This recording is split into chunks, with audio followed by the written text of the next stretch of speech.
Assalamualaikum everyone, my name is Dew Francis and welcome back to the Weekly Dean Show. I have an audience now. If this is your first time watching, this is where we talk about anything and everything about being Muslim in Singapore. Social issues, current affairs, and sometimes even the stuff your parents don't want you to talk about. We're here to help you ask the correct questions. Think of it as like a coffee shop conversation, except with proper lighting, expert opinions, and a co-host who thinks she's smarter than me. Now, I did not write that, but we will find out if she's really smarter than me. Maybe some of you men might know her because you have slid into her DMs before. Her name is Sophie Cat, everybody. Thank you so much, Dew. Assalamualaikum, everyone. My name is Sophie, and actually, Dew promised me free food after this, so that's why I agreed on it. But other than that, I'm so happy to be here, and I'm so eager to learn. Today, we are exploring a very, very hot topic. What is haram and what is halal in today's modern world? Can Muslims enjoy concerts, drink 0% alcohol, or eat plant-based meat without feeling the guilt? Now, I am talking specifically about impossible pork. Okay? Or are we really just stuck to just Haji Lane for date nights? Sophie is an expert on Haji Lane date nights. And today, we are going to give you more options. We are going to give you more options, man. Don't tell me I never payung you all, okay?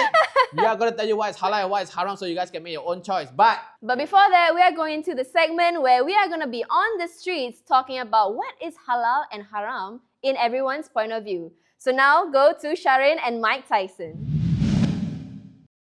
Hi guys, it's me again. I'm with Mike Tyson. Say hi. Today we're going to be seeing whether the lines between halal and haram have been blurred in our modern world and how do people enjoy themselves the halal way. Let's go on this. How do you enjoy life the halal way? Jaga solat, Allah will jaga everything, insyaAllah. Just lepak with friends, have some good dinner, supper. Okay, so you pray 5 times a day. Don't get into relationship. I play football with my friends, healthy because we are like basically exercising. But try to be the best version of yourself. Give back to the community. The more you give, the more you have. So what do you think of things like 0% alcohol, concert, dating? To be honest, no, because Prophet never teach us to go concerts. No, it's not in the way of the prophets. Nabi Muhammad didn't do it, so I shouldn't do it. Yes, especially with social media, people want to follow the Western world. 0% alcohol, then slowly it goes to 100% alcohol. I see like a lot of hijabis, they have a boyfriend, they are doing like the deeds and everything. Like what? So that's what people on the streets have to say about halal and haram and how they enjoy life the halal way. Back to you, Dew.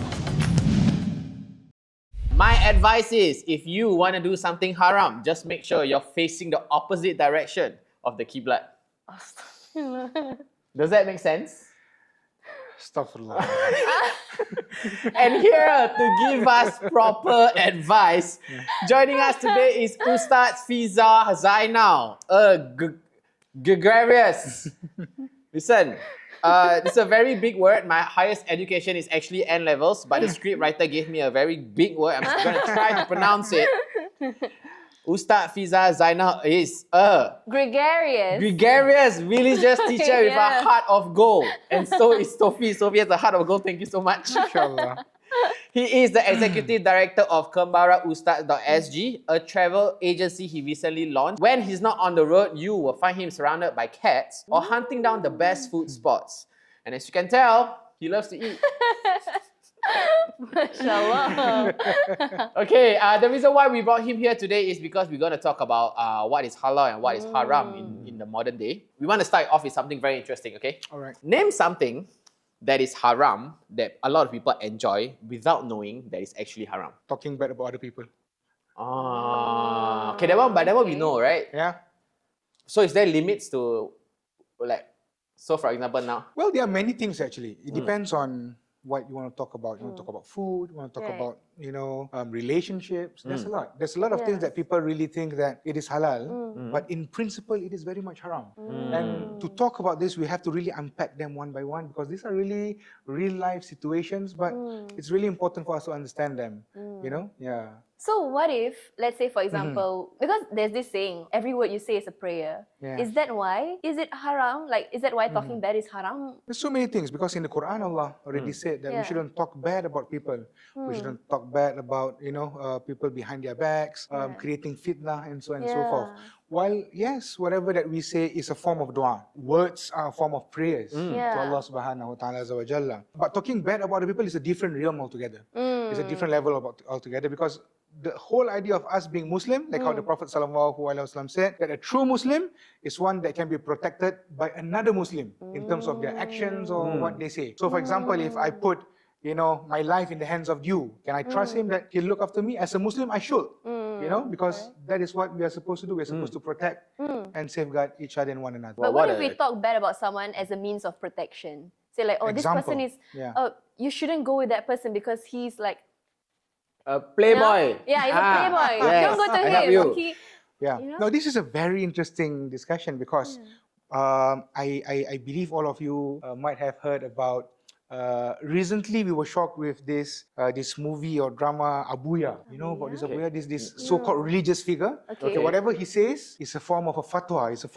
It's a god. It's a very godly statement. Okay. So everyone will bow down, kowtow to this guy and agree with him. Even if he says do something wrong, they will not question, no question. And even if he does something wrong, you shouldn't go out to the public and air out his dirty linen because I think you've heard this word before. It's a form of aib. Buka aib orang. Yes, Kan? betul. Now, in Islam, there's a certain way, not to navigate through this ataupun to find a loophole. There's no loopholes. But in order for you to protect the sanctity of a person or to protect the society, the community from being drawn into, like, for example, a scam. Could be a religious scam, could be a normal financial scam, or many other things. He's caught to be lying dan sebagainya.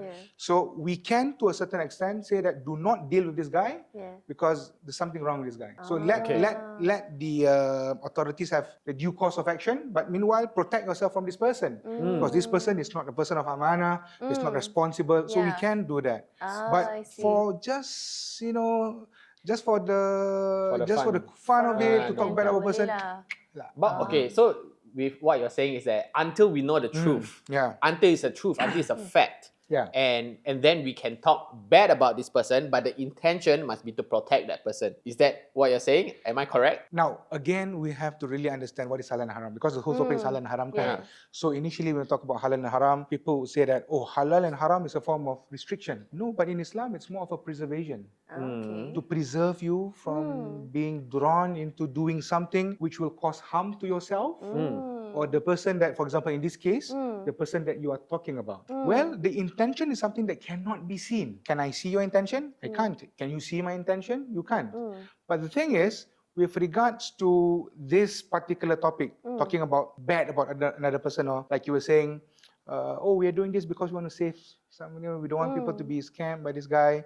Well, that's the core intention. Then if you keep it as that, without, slaying the person further or creating more fitna, then it's permissible. Like, for example, now tengah hangat sensasi across the border, how Aaron Aziz is being given a fitnah by, well, that's bad lah, kan. So whatever Aaron Aziz is doing, going to the police and to just tell people, okay, this person have done something wrong, this is not right. So to call out, that's fine. As you keep it within the boundaries of, again, you have to respect that person as well. But you have done hurt to me, and you shouldn't do this. So leave it as that, it's fine. Do not air out all the other things. Benda-benda lain jangan. Talking about Aaron Aziz, why do the Singaporeans that goes to Malaysia always kena drama? I think that's I think it's the Aziz lah. Yes ke? Ali that's a different Aziz, topic Aaron in Aziz. itself. We must wait for the next Aziz. The next Aziz that goes there, we know it's going to be a big hit.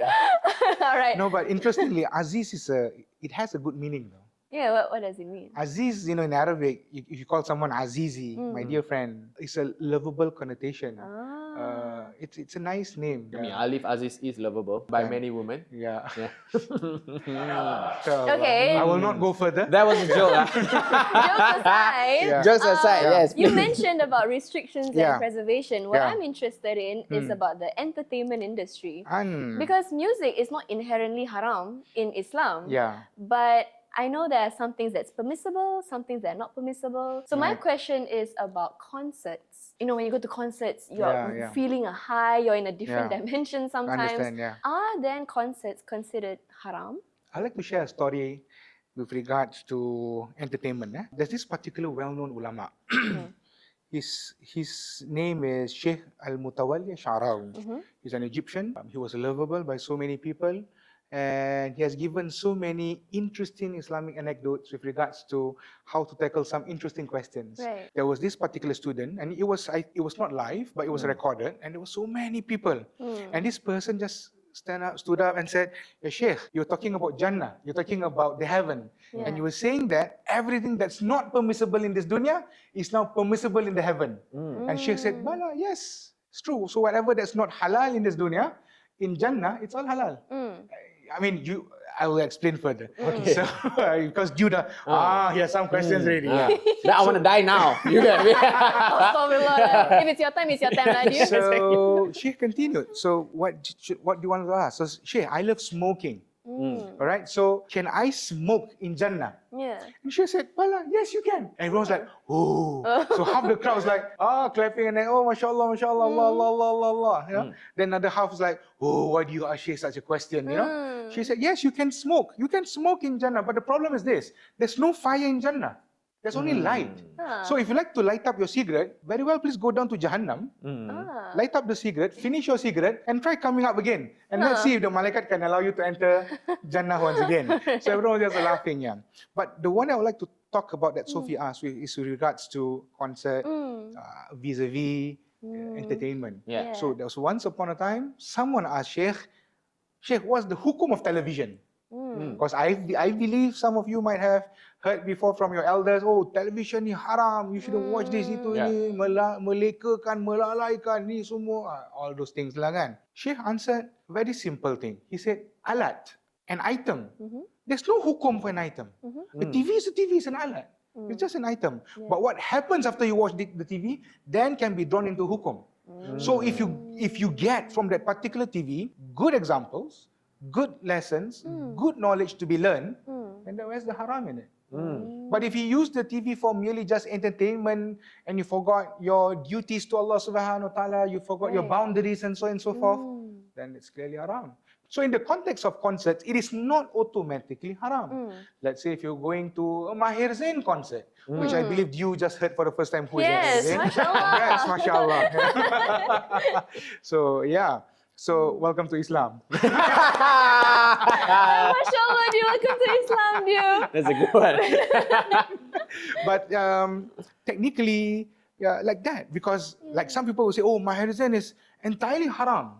But for a person like you who's listening to Mahir Zain for the first time, still enjoying music, still loving the beat, still loving the meaning and so on and so forth, the flow, then that is like, it's like a spiritual calling. Yeah. So automatically, we cannot just, white swipe entertainment as haram.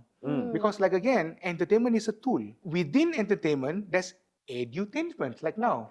It's education plus entertainment. While you are laughing your socks off, you're also learning about Islam. So that is something which is cool and awesome, right? Yeah. So that's how we unpack religion in a very modern way. So entertainment also, can be something which people can draw inspiration. So it's not automatically haram. Yeah. It's your actions after that. Actions is one. It's also the content of the concert. So or the show. What black, are you? black metal concert. Okay. It depends on what's the lyrics of the song, what's the content of the song. Some music have the inclination of drawing certain energy. It makes you become negative, it makes you become positive. Yeah. Sometimes it's really satanic in terms of its lyrics. So those are things that should be avoided. It makes you become a negative person. So I mean, if it's positive, it's good, there's no free mixing, there is boundaries that's respected, why not? Okay. Okay. Talking about boundaries, let's talk about beauty. Okay. What is haram and what is not, right? Beauty and the Beast. Yes. So we separate this thing into two things, right? Number one for men and women. Okay. Let's talk about makeup first. Alright. Okay. So the woman, and I know some people say it's haram, some people say it's not. There are makeups that is also halal based on ingredients. And like me, a very bad Muslim, I don't understand at all. There's no such thing as a bad Muslim. Okay, a learning Muslim, a trying Muslim, Yes. a trying Muslim, yes. Yeah, you're trying, mashallah. Yeah. That's, Because if you're a bad Muslim, you're not Muslim. that is also true. Correct. Yeah. So I guess for the ladies watching, right? So I have also met people who are in hijabs, but Yeah. also in makeup. I understand. So, as a religious teacher, yeah. tell us, is makeup haram or not? As a religious teacher, I cannot for sure issue out a statement whether makeup is halal or haram. But here's the interesting thing, everyone. Who was the founder of makeup or foundation powder? I have no idea. It was an Arab and a Muslim. Oh. Why? Because in the past, people have wars and battles. And of Right. course, they have scars. So the scars that soldiers have, usually when they go to Europe or when they meet other people who are non-Muslims, they will say that is a mark of the devil. So those who have scars on their faces, on their hands, and their arms, I have one over here. This is not tears because it's on my hand. It should be on my Is it a face. battle scar? It's a big tear. It's not a battle scar. It's my hand got stuck in the escalator. So yeah. Yeah. Yeah. So this, like scars like this, if in the Yeah. past people would say that this is a mark of a devil, And why do they say that? Like, because they are unlearned people. okay. People in the past, they used to live in the black ages, Yeah. dark ages. So Islam was the thriving empire. So as a thriving empire, they wanted to dispel the myth of having scars or war scars or battle scars. So they developed like. So they develop a powder toned to the skin tone of yours. So they have different level of powder, so tone of powder. So you have bright color, something like that. I'm not so good with foundation powders. I don't wear one. Right? This is original, not Wow, makeup. Yeah. clear skin, all Yeah. natural. Yeah, all natural. Not sharing any tips. Yeah. So the Arabs were the one, Muslims were the one who founded those foundation makeup. So, but nowadays, what is the hukum of putting on makeup dan sebagainya kan? Because I remember when I in my wedding, my Pak Andam put on like a stack of powder on my face. I said, why? Even I had a recording with a religious body recently. They also put makeup on my face. I said, why do you put makeup? But it's because to just for camera dan sebagainya lah. But if it's for vanity and just purely vanity, and you conceal number one, the essence of what Allah has given you, and you in bit of trying to seduce other people or trick other people, obviously in essence that's haram. Okay, but sometimes God is not fair. I To won't say people. it's not fair. Yeah. I'm not I think what judging, you're trying right? to say is if that person doesn't look it doesn't look Yes, good. good. yeah. Yeah. So then, Right? okay.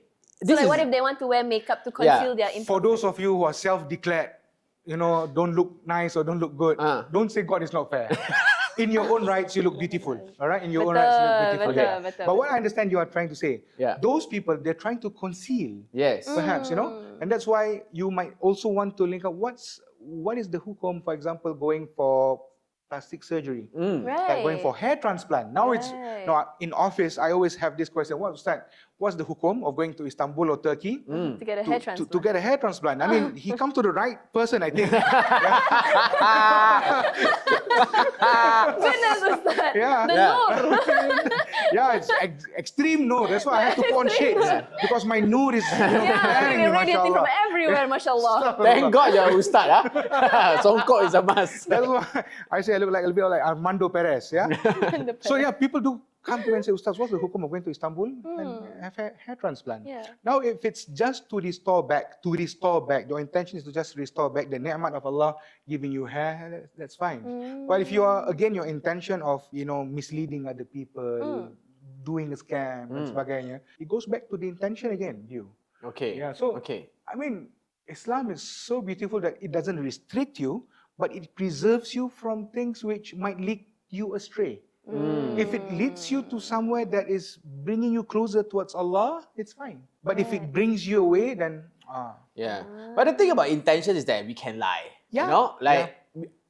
I think I say this for a lot of people, right? Like girls who wear makeup, their intentions can be, I'm doing this for the girls. Yeah. But is it really? You get what I mean? Like, Yeah. and like I know a lot of people won't admit it, but of course it's not really for yourself or for the girls. It's really for the men to find you beautiful. That's why in Islam, the Prophet ﷺ to put a barrier. So what is the glass ceiling? So the Prophet said, I mean, looking good is part of religion. I mean, you have to look good. The Prophet was a nice-looking man. He was the most handsome man. He looks really established, how he brings himself forward, how he stands, how he speaks to people. He has that degree of perfectness of any man would want to achieve in his world. Yeah. But the Prophet was still modest. And that is the word. I mean, as much as you want to be a fashionista, you want to be fashionable, you want to follow in trend, it must be modest and halal. Because modesty is a branch of faith. And if you don't have modesty, then you are out of faith. Right? So, I mean, Islam promotes you, wants you to look good. Islam doesn't want you to look, unkempt, doesn't want you to look disheveled, don't want you to look kusut masai. No. Islam wants you to look good because Allah subhanahu wa ta'ala is beautiful and He loves things which are beautiful. Say that louder for the Gen Zs because they look like they don't bathe these days, you know. Oh goodness. May Allah guide them. So, okay, so on the topic Yeah. of beauty then, when we talk about plastic surgery, it's considered haram. Again, like I said, it is not automatic haram. I mean, I think Yeah. depends on the situation. Let's say when you do it for vanity, when you do it, and then the intention then is wrong because it's leading you astray. How about braces then? Interesting question. Why do you need to put on braces? You tried one before, Sophie? If your teeth are like out of place, Yeah. let's say you have like, gigi berterabur, and when you smile, it's just not very nice. Sorry. I mean, the fact that Sophie kata berterabur, kata lah kan. But yeah, I have a staff who puts on braces and she's an ustazah. But why? Because I think it's important because number one, it affects her health. It affects how you eat. It affects how you speak. To a certain extent, if that protects you in terms of you punya kecantikan, you punya kesihatan. If you want to meet people and people don't make fun of you, then by all means, to restore back the beauty that Allah Subhanahu wa Taala intended for you, that's fine. Like for example, if someone have macam Allah uji dia dengan have shaft lips ataupun ada orang panggil apa sombeng, something like that, kan? They can go for a plastic surgery to just fix it out. It's fine if they can afford it. But let's say kita ni orang Melayu, hidung tak berapa nak tajam sangat. So you want to look more Arab, then you send your hidung. Imagine Ustaz Fiza dengan hidung mancung orang Arab. It doesn't fit my face. We don't know that. I think you should try.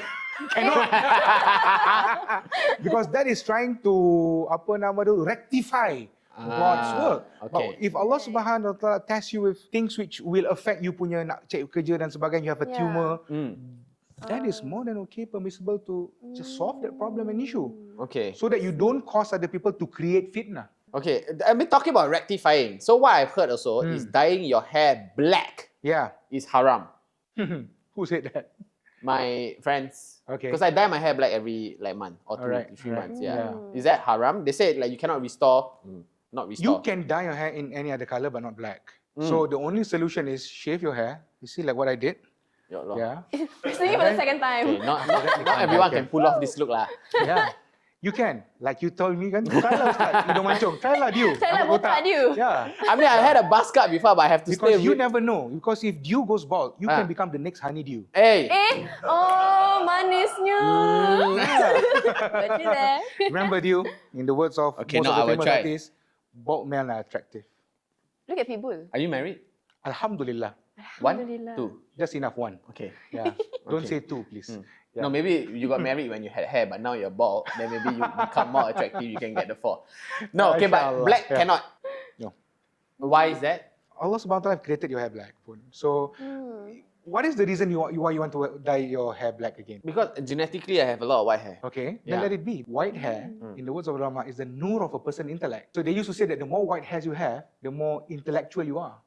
That is absolutely correct. The second part. Yeah. Yeah, I am very So intellectual. leave it white then, because if you go back to black, you're not intellectual. So if I can do brown, You can do purple, even though I look like an idiot. If you choose to look like an idiot, nobody can stop you. Ah, that is so interesting. Wow. Yeah. So Because that's your choice. But Okay. if you create fitna, then it's your fault also. Yeah. You can dye your hair any other colors, but to not restore it back to black. You can go for treatment, but not to dye it back to black. Another option is to just, what do you call it? Make it bald again, and it will just regrow back to black. Oh, I That's see. that's a 6-month change, versus Yeah. Doesn't versus take a, 6 months. Transformation. Takes a while. Trust me. I've been bald half my life. no from bald to back to hair, it will take Yeah. 6 months versus a 30-minute hair dye. Yeah. I choose convenience lah. Because But that's my sometimes- sin lah. I angkat, go angkat the same. Yeah, I ask for forgiveness. That's Yeah. true. Yeah. Okay, apart from hair dyes, Yeah. I'm interested to know about food. Okay, let's say for example, there's this thing that I just learned recently. It's called impossible pork. I always So for wanted the to try viewers it. who don't know what impossible pork means, it's basically 100% plant-based meat. I mean, it's plant-based, but it tastes exactly like pork. No, but there's chicken version, there's chicken, beef version. it's for vegans. Yeah, and then now recently there's a pork version. But there's a pork version, right? Yeah. So is it permissible to eat in Islam? Again, it depends on your intention. Right. The Why? intention is to just taste pork. Just to taste pork, that is haram. You know, this has nothing to do with hukum. This is more psychological. So I'm just going to share with you a story about a friend of mine who went on a road tripping across Australia. So like Malaysia, the R&R, Australia also has the R&R. So in some places that my friend actually stopped over, they don't have halal meals most of the time. So they have vegetarian. So once this friends of mine stopped at this particular R&R, all the stalls are closed except for this vegetarian. Of course, it's given vegetarian, boleh makan mah, no problem. So they tried first mock chicken. It tasted like chicken. Then they tried mock beef. It tasted like beef. You know, there's mock pork in the menu. So they were saying, if mock chicken tasted like chicken, mock beef tasted like beef, mock pork will actually taste like pork. And obviously this is mock. So mock means can eat. But of course you can eat. But the intention now is more of curiosity. Because curiosity kills the cat. And in Islam, curiosity like this are dangerous. Because now you are trying to find out what pork tastes like. So for that, in an instance, psychologically it's wrong. Like for example, if you serve me Ribena, it's fine. Ribena is halal. But if I start to drink with a pinky finger up and start to do yamseng or cheers here and over there, you know, salute, what is that? That is tashabbuh. That is trying to mimic and follow, you know, or exemplify particular activity or stance by a non-Muslim group. And that is not permissible entirely. That is not. So it's not about the drink. It's about what is being done. Like for example, another example would be halal wine. Yes, that's what I wanted to bring up. Halal beer. So halal wine What do you think? Have you tried before? Halal wine? Yeah. Yeah, no, I tried a non-halal. Halal, I mean, yeah. So I tried everything. I tried real pork. I haven't tried impossible pork. How about that? You tried the possible one. Yeah, the possible. These are possible pork. Possibly that might be wrong. Possibly. No, but that's the part I want to bring up because halal wine now is a thriving industry. There's a lot of people in Singapore that sells halal wine. You can find it in NTUCs as well. The sparkling juice, which essentially is champagne with fruits inside, right? It really tastes like champagne. So then is that, and the intention is to mimic the real thing without the haram ingredient, which is alcohol. So is that halal or haram? Technically, to drink such a drink, of course it's permissible. As long as there's no trace of alcohol and so on and so forth. Like for example, nowadays, recently someone asked me about kombucha. Kombucha, you know. Have you tried before? Yes. How does it taste like? I'm not a fan of it. You're not a fan of it? Have you It's tried? not very nice. It's not very nice. Yeah. I don't like not nice things, so I don't try it at all. Okay. But kombucha is interesting because kombucha is what we have in our, not literally Melayu Singapore society, but it's available in Malaysia. If you go to Kelantan, Terengganu, there's air tuak, there's air ragi, something like it. It's something similar. Even in the Malays, they like to eat tapai. Oh, jamu. Jamu tak. Jamu doesn't go through fermentation. Okay. Kombucha does. Yes. So does beer. Beer goes through fermentation. And then they draw out the alcohol. But the process of khal is the same process of producing a normal beer. But what they do a step further is they created it alcoholic. They created it with the sole intention of having that flavor. And then just for halal wine and halal beer, they just suck it out. They just remove it. So the process is the same. The process is the same, but without alcohol, and it's not 100% most of the time gone. So like kombucha, there's also there's no hukum for kombucha right now, as long as it is below a certain threshold of alcohol. But nobody knows. You go to kedai, how many percent of alcohol? We don't know. So the safest bet is don't try it. Don't try it. But unless you are sure that the threshold of alcohol is really, really minimal, just like tempeh, just like your tapai, You know, because all these go through fermentation actually. Right. Yeah, but there's a level of fermentation. So again, like halal wine, technically you can drink. It's permissible because there's no alcohol. But then again, why you want to drink it? The reason why there's a halal and haram, for instance, having this alcoholic drink. Again, like I said, it's not about restriction. It's about prevention. It's about protecting you. It's about not leading you astray and then leading you, okay, I've tried this before, I want to go next level. Because usually, kalau you makan ayam geprek, you try level 1, you must try level 100, for example. Yes. So there's always, as a human being, the one to try something new. But imagine this, the thing is not about the chemistry or the whatever that's happening inside the bottle. It's about the tashabbuh. It's about the association. It's about wanting to mimic another group. And why do you do so? Kenapa you nak ikut orang lain? Actually, the problem is not us, you know. So- It's the problem is the people creating it. Correct? No, the problem is us. Because they create it, they can sell it to the non-Muslims. We are the one who buy it. But it's promoted as halal wine. That's how, I mean, in terms of business and whatever, people can just say whatever they want to say. But again, it goes back to the ethos of us as Muslims. We safeguard ourselves. Who else? Kalau tak kita jaga diri kita, siapa nak jaga diri kita? So we are accountable for our We actions. are accountable for our actions and we must safeguard ourselves and our family. Ku anfusakum wa ahlikum nara. Protect yourself and your family members from Jahannam, from the fire. So things like this can lead you to, of course, it's technically permissible to be drunk. But again, why you want to do so? Imagine this. Would the Prophet ﷺ in his time pick up a beer bottle and even though it's halal, will he pick up a halal beer bottle and say, hey, this is halal? The Prophet won't do that. The problem is not about what is with the bottle. It's not inside. The problem is not with regards to what's inside the bottle. It's about what he's doing. So your actions speak louder than words. So you are promoting slowly but surely a certain illness within the society to try. Tak apa, sikit je. Tak apa, ni okay dulu. Ini okay lagi. But then it will lead you astray because that's the work of shaitan. The most impactful weapon of shaitan is called hamasatu shayatin. Al-himsa means the whispers of shaitan. The whispers of shaitan are the weapons of mass destruction for Muslims. And it's like little by little by little. Little by little, it encroaches into your heart. Right. Yeah. I'm just saying, because we had the options, so it's like, you know, basically it's exactly what you said, right? Like, there are options out there, and somebody at the back of my mind is telling us, but dude, it's halal. Let's try. Let's try, right? And many times I feel not many of us think of the intentions. It's just the curiosity that kills us. Now, we're gonna play a very interesting game. All right. And it's a quick fire round with the producer. Okay, so he's gonna shout things, and then you're gonna reply whether it's halal or haram, and we're gonna react to this. Okay. Posting thirst traps on social media. Halal. Haram. Apa? Thirst traps. Thirst traps? Yeah, meaning like bikini photos. Oh. I think it's Astaghfirullahalazim. Haram. I know it's haram lah. I'm standing up for the boys. Which boys? Going to a fortune teller just for fun. Haram. Halal. I think it's haram. Astaghfirullah. Start say already, then it's the correct answer lah. Trust me. Okay, I will. Okay. Mandi bunga for healing. Oh, Haram.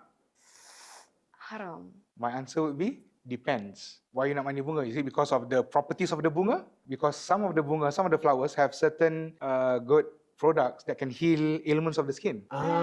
Yes. Ustazah said this on the show before. Yes, Yeah. okay. Investing in crypto or forex. Haram. Haram. Depends. I didn't know that was Let's a go, third baby! option. Yeah,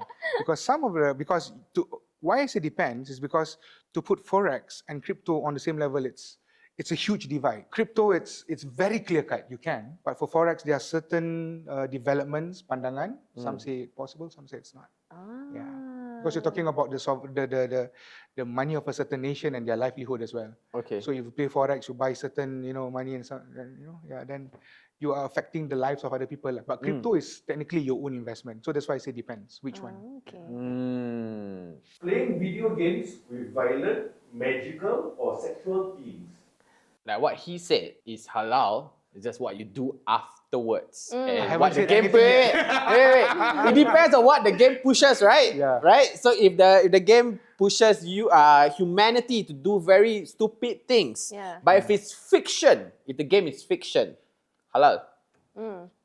Islam do not condone violence, and such games can lead you to go astray, and it somehow develops, the terrorist side of you, which I think all of us do not So want to you support. don't have a PS5? I do have a PS5, but it's EA Sports. Allah. So you It's don't FIFA, guys. You don't play God of War?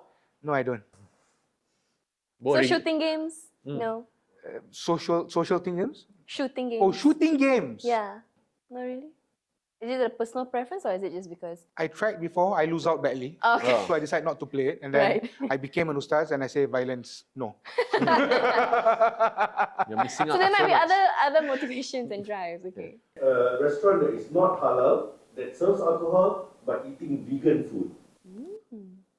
Apa tak ada kedai makcik? Halal. I feel like if you're not eating pork, then it's halal. Depends. Why? Because simple. You don't want, even though, like I said, you're drinking halal beer, but nobody knows. Imagine, you see Ustaz Fizar at Kim San Ling eating nasi lemak at Bukit Panjang. And then I order homemade iced lemon tea.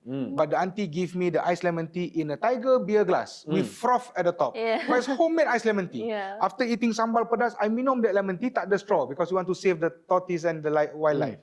Lepas tu, bila turunkan gelas, ada froth kat atas ni, makcik datang. Assalamualaikum Ustaz. Waalaikumsalam. Makcik nampak ada tiger beer glass. Astaghfirullah. I'm eating halal food, halal drink. Yeah. Tapi makcik cakap, Astaghfirullah Ustaz.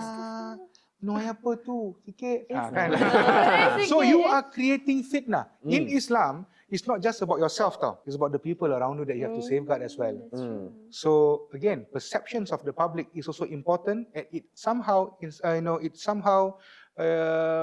leads you to say that thing is halal ataupun haram. So thank you so much, Ustaz, for coming here and giving us a lot of light on what is halal and what is haram, even though everything is depends.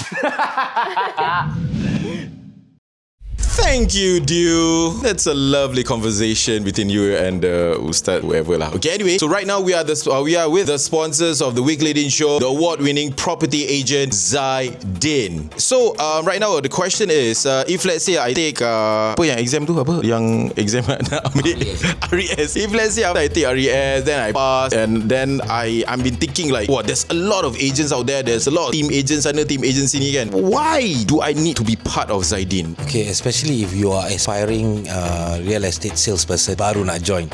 The biggest problem is not only about the training, how to sell and how to buy, how to find lead, because leads is very expensive in real estate. So this is where in Zaidean we have built a culture and business system which we call it learn as you earn, which means that when people who join us, they will be groomed, not only trained but coached on how to actually get their first client. So of course getting their first client may be hard, so then this is where we actually give them free leads. With these free leads that we are giving them, we actually train them how they can actually close their first sale. And then culture is also very important. We believe in bonding. We believe in lifting everyone and nobody gets left behind. That is the key thing about Zaidean. I love how he answered the question. So before I end, I just want to share with you, I myself engaged Zaidean for my own property, and I even sit with them and they give me a really clear strategy on how aku nak kena settlekan my own property, macam mana kita nak buat duit in the future and whatsoever. Strategically dia ajar dan sebagainya. Seriously, aku cakap dengan korang, puas hati bila menggunakan Zaidean. Don't have to think a lot. I know there's a lot of agent out there, but for me, recommendation Zai dan juga Dean. Thank you. Okay, so now that we've learned more about what's halal and what's haram in Islam, Dew, I want to ask you, what is one thing that you learned that was quite interesting from this conversation? Absolutely nothing. Why? No lah. Okay, it's very different because like okay, let me take that back. So what's interesting is that I've always knew that your intentions is the most important thing, right? And today the Ustaz has confirmed that your intentions is the most important thing. Right. Right? And now I can tell all my Malay friends who look down on me, right? Who used to look down on me because I wasn't a practicing Muslim, right? Right. Now I can tell them, and these are the people that are drinking halal wine, and they go like, I am drinking halal wine. Okay. Right? And they are drinking it around the people around the Chinese people and around me Okay. who are drinking actual wine, Okay. thinking that they are doing the halal version, but the but intention was actually- wrong. The intention is what counts. Yes, their Right. intention was to fit So, in. Yeah. Yeah. So I mean- drinking halal wine doesn't mean you are 100% halal. You're 100% safe in that situation. No, it does not. Yeah, so Right? I can't think of a good intention on drinking halal wine. Can you think of a good intention of drinking halal wine? Unless you're really like stuck somewhere with really nothing else to drink. But I don't think, rarely people go into that circumstance. Exactly. I think the most important thing that I've learned, or most interesting thing that I've learned, was the uban part. Like not dyeing your hair back to black. And because white hair is considered intellectual in Islam. No, it's not considered, it's confirmed. It's confirmed. Yes. So the more... coming from someone with full black hair. It's confirmed. Okay, Allah says this. Read the Quran, guys. The more white hair you have, the more intellectual you actually are. And I think that's such an interesting point because a lot of people look down on white hair saying, oh, they're growing old and that's why they want to dye their hair. But actually, if you look at it on the other side, growing old isn't an issue. And white hair actually makes you look smarter. So Santa Claus is smart. He's the smartest person alive. Yes. What about beard? What if the beard is Oh white? yeah, if the beard is fully white. Oh, that's an interesting question. So can I dye my beard? I don't think so. I mean, it's considered your hair, Hair. isn't it? Okay, Yes. well, that should be a topic for another day. But today we talk about halal and haram. And so halal fun does exist. What matters most is your intention when you are in that environment. Isn't that right, Dew? Correct. But is it fun or not? It's up to you to decide. All right, thank you so much for watching this episode. We'll see you in the next one.